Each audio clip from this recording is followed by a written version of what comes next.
Here now is Chief Meteorologist Tom Sorrells with Talk to Tom, sponsored by Greenway Dodge. Hello everyone, I'm Chief Meteorologist Tom Sorrells from News 6. Thank you so much for tuning in to Talk to Tom.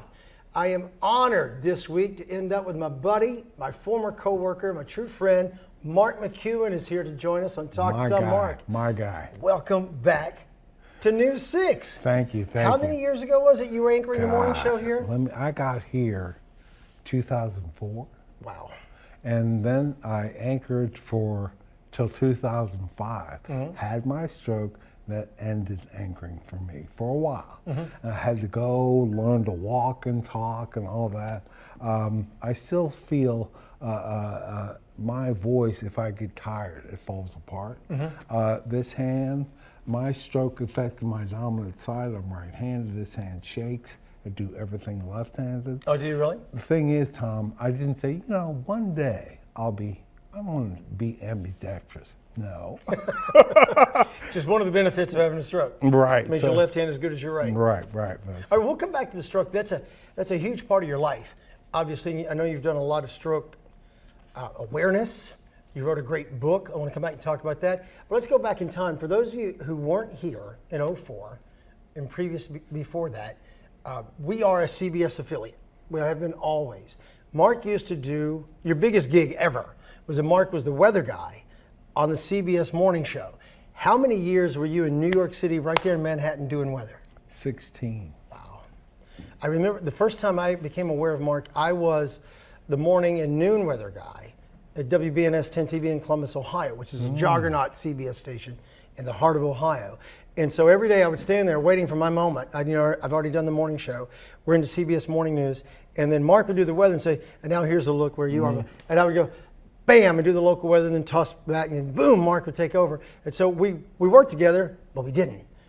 I was the only one that knew we were working together. But you were one of the first people I met when I came here. Oh, yeah. The audition I had, you were there. Yeah, you did news, I did weather that day. Right. They wanted me to anchor here. It was great. Yeah. Tell people how you became the anchorman here. We were not looking for a chief meteorologist. I was here. And this is 2004. I'd already been in town 4 years and worked 5 years in Detroit for the company. They moved me here for that reason. But all of a sudden, Mark McEwen, the weather guy at CBS, had left the network and was looking for a gig, but you hadn't done news yet. I had. Didn't really care for it. Being a news anchor as opposed to asking questions to celebrities, different. News guys, I remember, famous story, Congressman Barr from Georgia. Yes. I'm anchoring, President Clinton was being impeached. My question to him, we're live, I say, I'm here with Congressman Barr. Why do you want to impeach President Clinton? He says, water is wet.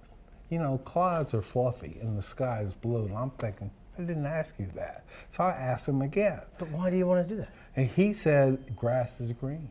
And there's gravel on the roads. I thought, this is junk. You ask a celebrity a question, they answer the question. You ask a politician a question, they answer with their answer what they came in with. Right. I didn't like that. So. Okay, but the management at the time was searching for a news anchor. They're in Dallas, Texas at a consulting firm. They see your tape and they're like, Mark McEwen, he would think we get Mark McEwen to be our anchor man. That's how and the people there were like, no, Mark McEwen would never talk to you. Mark McEwen's big time, blah, blah, blah. He's looking to extend his career maybe. But they called you and said, yeah, a little station down in Orlando in Central Florida one. And you're like, you speak to your wife. Yeah, Orlando called and she's like, we're going. Right. Didn't she? She sure did. Yeah, that's a great part of the story. At the time, I was with William Morris. Right. And my agent said, Orlando. I said, Orlando? He said, they're good people. Go see them. All it could be is a plane ride. Okay. He was right. Skip Valet, and Henry Maldonado. I went to dinner with them. They were great. They didn't mention weather once. All they talked about was anchoring. As I'm flying back, I think I may have to rethink this because my wife's mother, her father, her sister, both were all here. And so that's why I moved here. Yeah, I remember Denise saying, hey, yeah, we'd love to move back to Orlando. Right. I loved my neighborhood in Orlando. Right. All right, so that's how you got back here. One of the things I love about Mark, normally if I'm in a crowd somewhere, I can, or sitting around a dinner table somewhere, people ask me a question, I can tell a good story. My stories compared to Mark's are horrible. Horrible stories. One night we were going out to dinner and I came over to Mark's house, and I'll let you finish the story. I go over to Mark's house and he's getting ready. Denise has greeted us. Mitra and I are sitting out front. And we go into your house and there's a picture of you over like the fireplace in the living room. It's like an oil painting. And I didn't think anything of it. It's a picture of Mark in a suit smiling. And I'm like, that's a good picture of Mark. And I walk in, I'm staring at it. Mark walks in and I'm staring at it and he goes, oh yeah, I know that's weird to have a picture of yourself over on the mantle. I know it's kind of strange, but. Okay, my boy, my friend, Tony Bennett painted that picture. Tony Bennett. Underneath it says Benedetto, his real name. I'll tell the story. I met Tony, he and I had been friends. I have 3 of his paintings in my house. He's doodling, drawing a plant. I didn't know he drew. I said, you draw? Yeah, I should paint you. I went, no. And so I'm out in the hallway and I thought, what did I just do? So a year went by. I said, remember you said you wanted to paint me? Oh yeah, go ahead.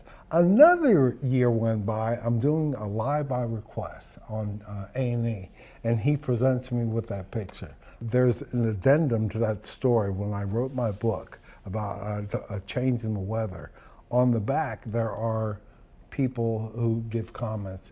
President George W. Bush, and Tony called. He had my number. He'd call every now and again to see how I was doing. What you up to? I said, I'm just finishing my book. Pause. He says, if you want, I'll give you a quote for the book.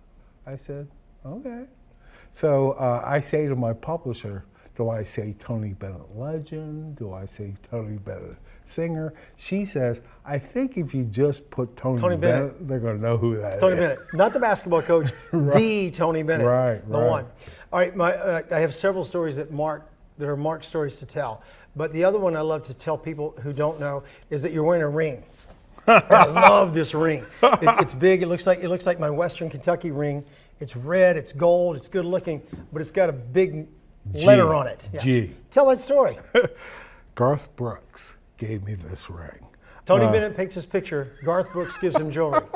See why my silly. stories are no good? My stories are no good. So on one side of the ring is Garth's name. On the other side is my name. He was awarded the Artist of the Decade in the 90s by the American Music Awards. He made rings, gave them to his band, to his family, and he gave 3 of them outside of that.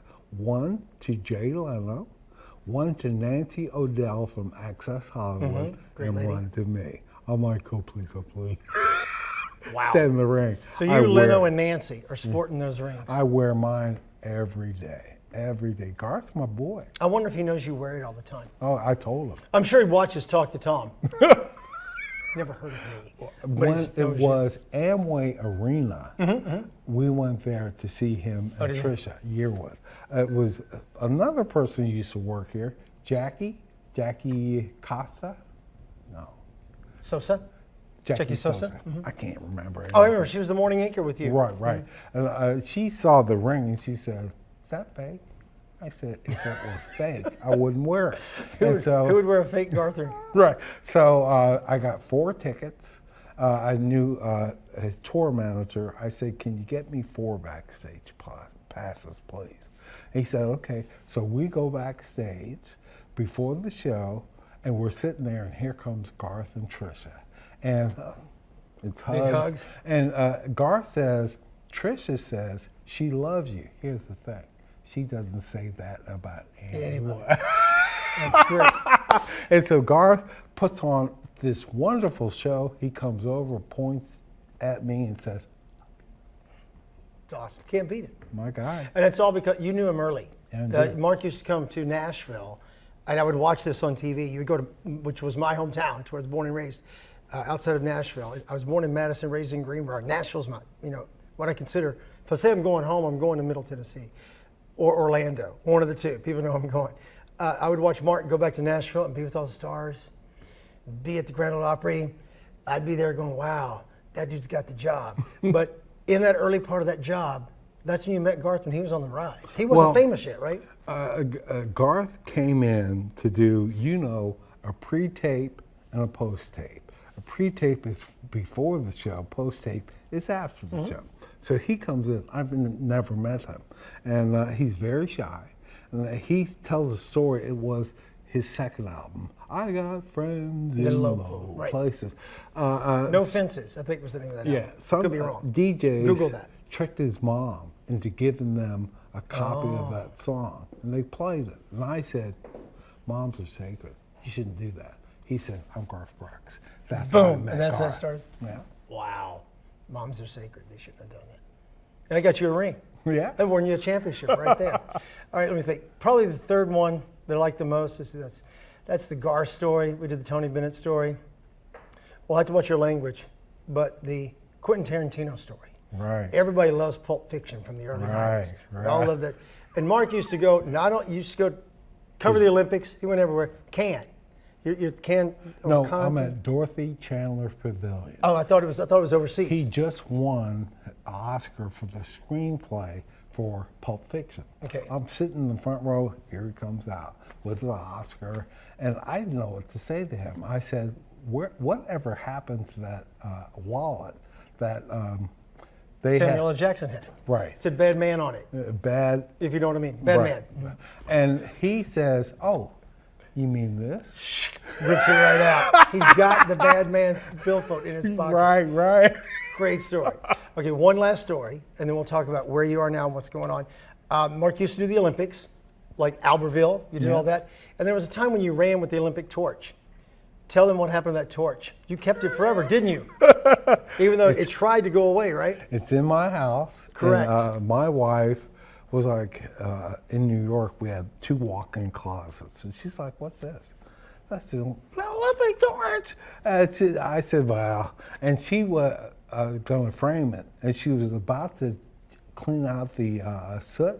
I said, don't do that. Don't clean my torch. That's the soot from the Olympic torch. So,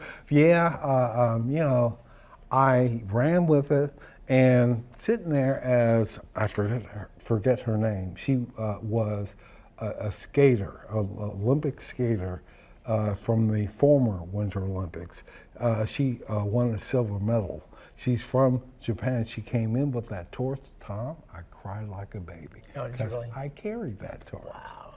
It's the coolest thing ever. Yeah. I tried to meet you once in 1990. Gosh, I guess it was 90. When did I go to New York for the first time? Had to be, I was in 92. I tried to find you. I ended up going on. I came to CBS this morning to hang out with everyone there when I was in New York for my very first visit. And I met Paula.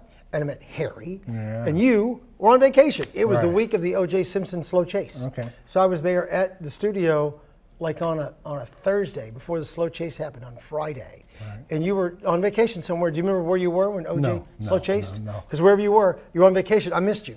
But I posed outside. I think I can find that picture. I posed outside with Mark up on the billboard and me going, because I didn't meet Mark. The other guys did not get to meet. Let me tell you, Tom, how I got that job.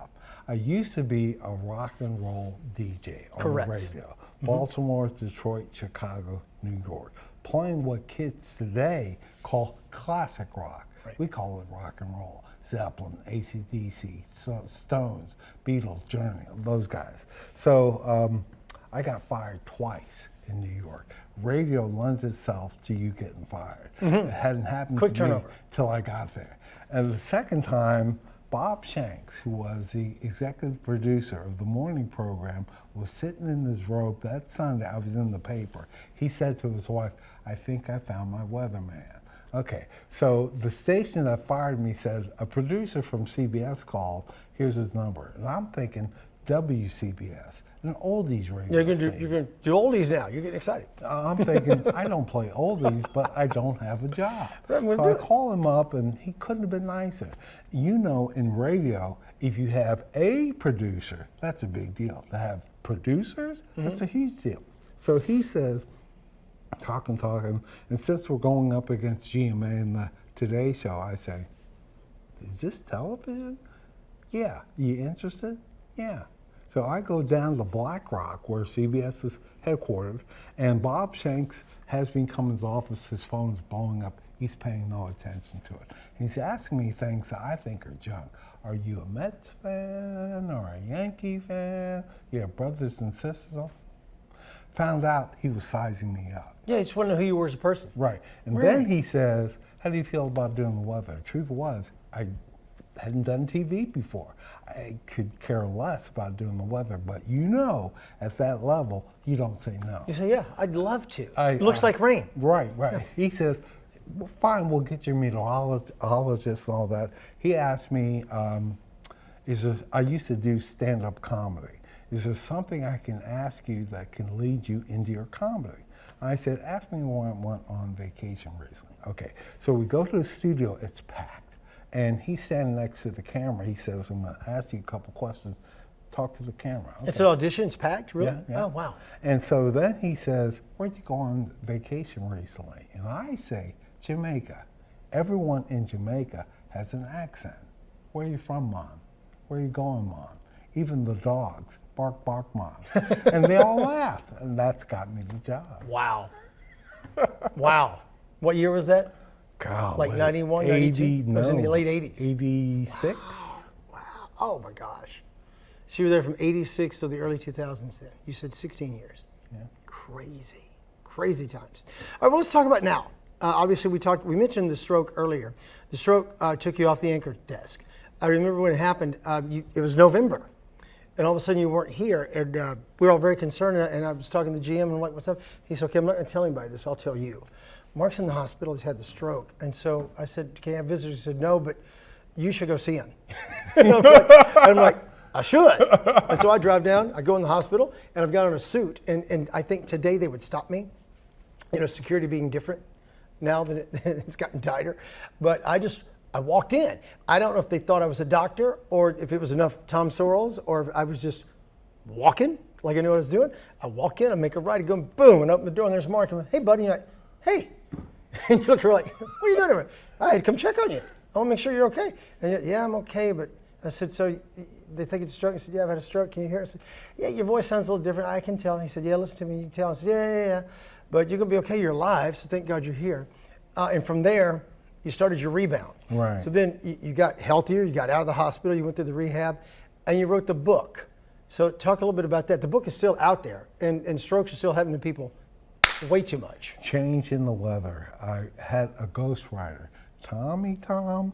One of the best things he ever said to me. Afterwards, I would post blogs on Facebook.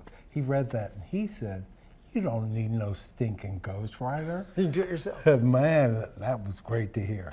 So the book is out there. I had rehab, coma for 2 days, intensive care for a week, hospital for a month, rehab for a year, blah, blah, blah, blah, blah. So you're sitting there, and I always say this, my parents put no give up in this dog. I put my fists up and let's go forward. If I'd known more about a stroke, I might have been more afraid. I knew nothing. I thought it was like the flu or a cold, be gone in a week. Here I am 19 years later, self-feeling the effects of having that stroke. So, I had to learn to walk and talk and blah. I came here, I was awful. People are, and Skip brought me here. Mm-hmm. And I can't say enough good things about Skip Fillet. He put me back on TV. I had that show called McEwen's Mark. Yes. Yeah. Mm-hmm. And it was not long, but I'm back on TV. Right. And so, from there, from small things, mama, one day big things come. And so you're doing better. You're doing great. You've grown on up. We're all getting to the retirement age now. We'll talk about that in a moment. But your kids are doing great. How old is Maya now? Can you talk about her age? Maya is 29. Okay, women don't like that. But okay, sorry, Maya, if you're watching this. Love you. Don't Maya's really know you, in but love LA. you. Wow. And doing great. And the other kids, everybody's good? I have a stepdaughter, Jenna, who's 28. See, she and I are about the same age. Right. And the twins, Miles and Griffin, will be 21 in September. They were such babies when you moved here. You're right. Little bitty things. We had to, since they were twins, we had to paint one's fingernail so we could tell them apart. It's crazy. I mean, if you see them, you have a hard time still, I bet. Yeah. I would. I'll You tell wouldn't, but I would. A funny story. My den, which you've seen, on the wall, there are all these pictures, me with Ali, me with Michael Jordan, me with Joni Mitchell. Yeah, real quick, it's like going into a museum. The only other house I was ever in that was anywhere near that was Johnny Cash's place. Oh. Johnny was what I call a hillbilly Victorian. It was jammed full of stuff. Right. It was clean, but it was jammed full of stuff. Pictures of him and everybody. Yep. The only other person I know that approaches that level is Mark. So I go to Mark's house, and it's the Rolling Stones on the wall. It's everybody. My twins would come in, pay no attention to that, because they had no idea who They don't it know who was. Paul McCartney is. And one day they came in, they are, is that Michael Jordan? Yeah, Dad knows Michael. Now they're you know these guys? Tom Griffin came downstairs one day and said, Dad, you're on YouTube. You're on YouTube? Yeah. And well. Yeah, Dad's a big star. All right, so Denise is good, your bride? Yep. She's, you asked me about retiring. She said, you need to get out of the house. So I substitute teach. I do that. Oh, do you really? Where? Yeah. Where do you teach it? I teach at Lake Howell High School. Oh, do you? Winter Springs High School, Haggerty High School, and Oviedo High School. Just teaching whatever, or teaching communications, or what are you teaching? No, just whatever. Do those kids have any idea who is in the room? Finally, it said, so why are you here? But here's the thing. Tom, we were brought up differently. Yes, ma'am. No, ma'am. Sir, and please and thank you. Manners. Kids today, not all of them, but a lot of them have nothing to do with that. My mom always said, be sweet, be nice. So I learned, yes, ma'am. I've gone further than just about anything on manners.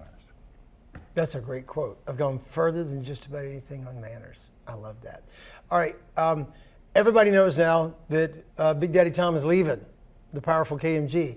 I've taken a big retirement incentive. So that's my big fear, is that when it's over, how am I going to fill the void? So I'm retiring, and all of a sudden leaving the station. I will not totally quit working. I'll still be on social media. But how will I fill that void? And you think substitute teaching fills the void for you? Well, first of all, let me say, one of the best I've ever seen. When he's on TV and I'm sitting there watching, I sit down to watch you. So my advice is stay busy. Find something, whether it be March of Dimes or Soup Kitchen or whatever. But you don't want to sit on the couch retiring. They all overrated. Yeah, it's not me. Yeah, probably. right. I love television, Right. but I can't watch it all day. Right. Thinking of moving to Brooklyn, becoming an actor. I don't know. Lucky Brooklyn. Lucky Brooklyn. I don't think my daughter wants me there. She lives in Brooklyn right now. Isn't that a song? I don't think my daughter wants me in town. All right, man. Anything else you want to add? Any last parting words of wisdom from the big Mark McEwen? Well, Tom, I've always said this. You're really good. You're really good. Thank you, Mark. And it's a pleasure to be part of this. It is. Love you, brother. Love you. Thank right you for back. coming in. My pleasure. That's it for Talk to Tom. Next time you see Talk to Tom, I'll be on Facebook. But seriously, thank you for watching the Mark McEwen edition of Talk to Tom. We appreciate it from Mark and Tom. We both love you and thank you for watching.